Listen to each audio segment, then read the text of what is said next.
पारे विदर्भाच्या पट्ट्यासाठी special trick पारे.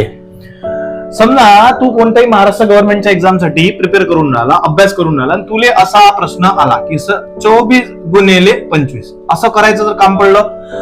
काही महाराष्ट्री म्हणतील की माया तर सर टेबल पाठच आहेत ना 25 पर्यंत. बरं काही हरकत नाही. तर 24 गुणिले 25 पाठ आहे, तुला माहित आहे, मला माहित आहे 600 होते. बरं काही हरकत नाही. पण असं जर आलं तर मग चाल 448 गुणिले 25.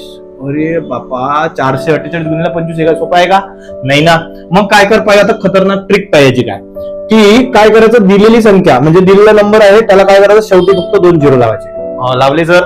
बर आता काय कर, त्याला 4 न डिवाइड कर. 4 न जसंही डिवाइड केलं तर पाय काय आन्सर आहे, 4 1 4 4 1 4 4 दुने 8 शेवटचे 2 शून्य जसे आहे की नाही खतरनाक.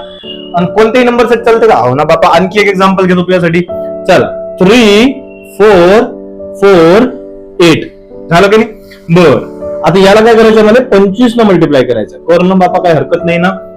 तर काय कर 3 4 4 8 म्हणजे 3 4 4 8 याला 2 शून्यला याला काय कर 4 न डिवाइड कर.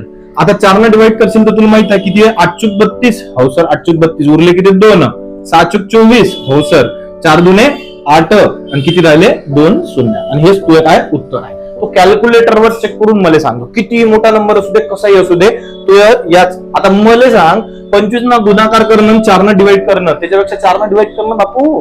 बर चाल आता समजा तुला एक उदाहरण दिलं 7982 गुणिले 25 याचं कमेंट मध्ये उत्तर तू सांग आणि टाइम आहे 5 सेकंड. बरं जमलं की नाही.